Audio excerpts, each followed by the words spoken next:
buong mundo, isa sa kada 3 bata edad 5 pababa ang walang katibayan ng kapanganakan. Sa Pilipinas pa nga lang mahigit 7.5 milyon ang wala man lang birth certificate. Gaano nga ba kaimportante ang magkaroon ng birth certificate? Yan ang tinutukan sa special report ni Deo Bugawisan. Kilala natin sila sa kanilang mga screen name, pero alam ba natin ang tunay nilang mga pangalan?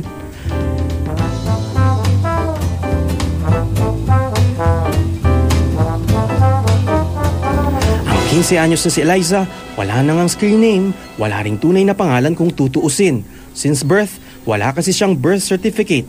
Sa katunayan, naunahan pa raw siya ng kanyang alagang aso na maparehistro. Buti pa yung aso ko, parang siya pa yung tao. Kasi nung time na aayusin ng father ko, yung birth certificate, nagka-problem na napilayan siya. So hindi agad naayos yung papers. Kaya naman ngayon, labis ang pag-aalala ng dalaga. Pagtuntong niya kasi sa kolehiyo, baka hindi na raw maidaan sa pakiusap ang kawalan niya ng birth certificate. Nakakaba, parang nakakahiya. Wala pa akong birth certificate, 15 years old na ako. Lalo na ngayon, magka-college.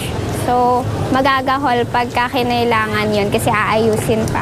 Bukod sa requirements sa pag-aaral, kadalasang hinihingi rin ng birth certificate sa iba pang transaksyon, mapagobyerno man o sa pribado. Trabaho po para sa pag-abroad. Visa.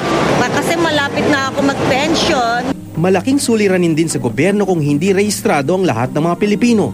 Mahalaga kasi ang tamang bilang ng populasyon para sa pagbabalangkas sa mga polisiya ng pamahalaan, sa pagbuo ng mga desisyon at sa pagpapatupad ng mga programa sa edukasyon at kalusugan. Hindi kasi maganda yung birth registration, hindi rin masyadong maganda yung data na magagawa. And so yung mga policy, mga programs ng government, hindi maibibigay yung tama na programa. Pero higit sa lahat, kaakibat ng pagkakaroon ng birth certificate ang pagtamasa sa mga karapatang pantao. Once meron na siyang birth certificate, mas madali niyang ma-access yung iba pang mga serbisyo tulad ng edukasyon, karapatan na mabigyan ng proteksyon ng gobyerno. Isa sa kada 3 musmo sa buong mundo edad 5 pababa, walang katibayan ng kapanganakan ayon sa pinakahuling datos ng United Nations Children's Fund o UNICEF.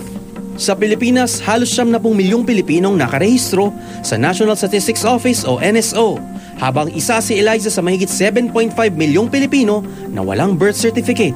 Samut-sari ang dahilan ng mga Pilipino kung bakit hindi rehistrado ang kanilang kapanganakan. Lack of awareness ng komunidad patungkol sa importance or kahalagahan ng birth registration. Sa ibang lugar ay mataas ang singil. Kung malayo yung lugar, hindi may pamasahe. Kadalasan daw hindi na irerehistro mga sanggol na nanggagaling sa mahihirap na sektor. Hiling ng Plan International, magkaroon sana ng sangay ang mga local civil registration office sa kanilang mga barangay at liblib na baryo. Yung mga mobile birth registration services ay magandang practice din para naaabot natin kahit yung mga malalayong mga baryo, malalayong mga barangay. May radio program ang NSO. Tuwing kami ay lumalabas, may mga lecture, may mga seminar, talagang ina-advocate na dapat ay magparehistro. Sa huli, parehong responsibilidad ng pamahalaan at ng mga magulang na tiyaking nakatalang bawat batang isinisilang para sa kinabukasan ng mga bata at para sa pag-unlad ng bansa. Deo Bugawisan, Nakatutok, 24 Oras.